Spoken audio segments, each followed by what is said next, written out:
Hello, Bay Ridge. Welcome to another edition of After Hours. This will be the last After Hours for 2021 as we're here near Christmas and we'll be taking a week off. But today I wanted to take just a moment and talk a little bit more about embracing humility, particularly embracing humility in our arrogant age. This morning we had looked at Jesus as the humble king and how he was a picture of humility. And we saw that humility is critical for the Christian life. It's actually the path of joy, but it is not easy. And it's not easy for us for a number of reasons. I'm going to go through just a number of things here to help us think through it. But one of the reasons is because pride is key in the original sin of both Satan and of Adam. Many theologians point back and look at this interesting text in Isaiah chapter 14, and Ezekiel 28. And in it, in Isaiah 14, we have this figure. It's the king of Babylon, but he says, I'm going to ascend up to heaven. I will be like the Most High. I will be exalted. And people see in it kind of a reflection that the king of Babylon seems to be being cast in terms of Satan, because it talks about him being in Eden, in the garden of God, and all these kind of things. And it seems pretty clear that Satan's original sin, what was at the heart of his rebellion, was pride. And then when he tempts Adam and Eve, it's the same temptation, because he tempts them and says, if you eat this, you will be like gods. Never mind, they were already as much like God as a creation could be. The temptation was to pridefully, arrogantly assert for ourselves the right to deity. And so pride lies down as the primal sin. Secondly, humility is difficult for us because pride is oftentimes seen as a root vice that feeds others. If you remember a couple of years ago, we looked at the 7 root vices and talked about them. And pride is one of those 7 root vices, but some theologians have actually taken it and made kind of pride the root that feeds the other 7. They break vainglory out as a specific type of pride, but they say that pride underlies them all, no matter what else we're going into, whether it's wrath or it's lust or whatever other sin it is, that if you check, you will probably find pride there underneath it. But in any event, whichever way you take it, pride is very clearly a root vice that feeds others. And so walking the way of humility is difficult for us because we have to get pretty deep down to uproot pride in our life. Thirdly, we find it difficult because in the ancient world, they did not even view humility as a virtue. And some of this has been left over for us.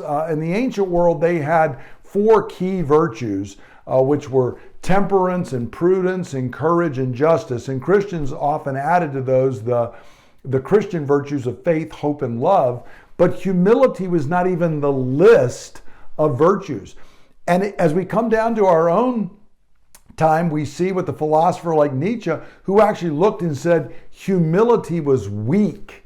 It was not a virtue. He wanted to speak of the manly virtues, and humility was the opposite of this. It oftentimes was seen as someone being weak and vulnerable. And I think that kind of lives in the air, that we're afraid to be humble. We don't see it oftentimes as a virtue, but rather as a sign of weakness. And that leads, all of those are kind of there in the background, so to speak, and it's come together in our age, so that our age is an age that is full of rage, it is full of cutting words, of canceling others, putting them down, and we do that by putting on a show of strength that we call strength, when in reality it's actually often nothing other than arrogance. It's nothing other than pride. And it's easy for you and I, even when we set up and we say, Lord, today I want to be humble. We can get online, we see what somebody else is doing, they make a statement we don't like, and we get swept up in it, and pretty soon we're embracing these biting words, these putting others down, somehow trying to make ourselves better by attacking the other, and we can get swept up in that. And we oftentimes feel like, well, look, I want to be humble, but if I'm humble, it's going to be viewed as weak. And that side, those people, that group they're going to just crush us. They're going to roll over. They're going to take our country away. They're going to do this. They're going to do. And we think that I can't afford to be humble. I would like to, but if I have a posture of humility and meekness before them, they're going to roll over me. And that's become particularly prominent in our own age. But I want to say, in response to all of that, two things that we have to understand as believers. First, we have to embrace humility because it's the path of godliness, the path of joy, and the path for growth in the kingdom. See, as we saw today, Jesus is humble. That should settle it for us as believers. And we could ask, did men of power despise him and look down on him for his humility? They actually did. You can read it in the Gospels over and over again, they did. We also know that not only with Jesus, but even if you go back to Numbers chapter 12, we see that there's an editor has inserted a comment that Moses was the meekest man on earth. So, the great prophet in the Old Testament that was kind of the model for the other prophets, Jesus himself, they are people who walked in humility. And I would say that neither one of them were weak. They were actually made strong in their humility. And so we need to recognize this is the way we walk. But we also realize that, see, we don't experience joy down the path of arrogance and anger. That actually drains our joy. Taking a posture of being biting and putting down the other and feeling like I'm going to puff myself up and make myself something, that doesn't lead to joy. It actually diminishes our soul. It actually makes us less receptive for joy. And furthermore, it does not help promote the kingdom of God. We don't promote the kingdom by acting as the world does in anger and in arrogance, but rather as we walk the path of Jesus, the path of humility. As we walk in humility, the world may put us down. The world may take advantage of us. They may try to roll over, but know this, Jesus sees and he is going to reward our walking in humility, and that will actually help the kingdom of God grow. The kingdom does not grow through arrogance and pride. It grows through humble words and attitudes and acts of service. So if that's the first reason why we need to do this. Secondly, we need to just embrace humility in our actions today. How do we do this? Number one, here just a couple of simple things we can do. When we are wrong, confess simply and humbly that we were wrong. Boy, if you want to be countercultural, we live in this age of spin.